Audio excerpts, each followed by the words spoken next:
All right, so the third game on the board is Tulane at Wake Forest, and the current number is 17.5. And ultimately, I think that's spot on.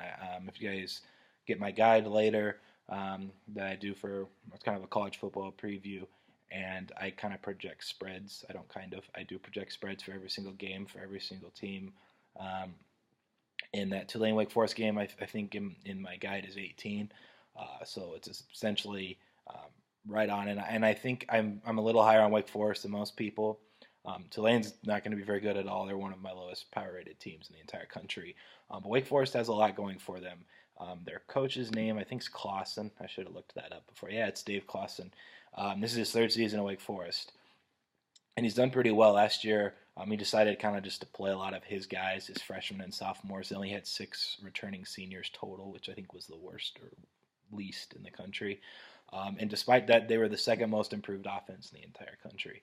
And defensively, he's been really good, and Wake Forest has always been strong, and that's kind of what's kept them in some of these games that they have played the last few years. And they were 3-9 last year, and I think they're more like a 5-win team this season. They're definitely going to be better.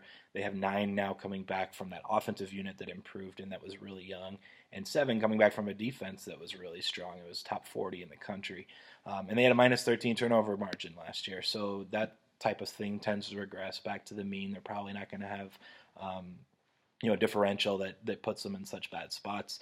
So Wake's a team I like. I'll look to back them if there is value. Week 1, it looks like everyone else agrees. So sitting here 17.5 is a complete pass for me.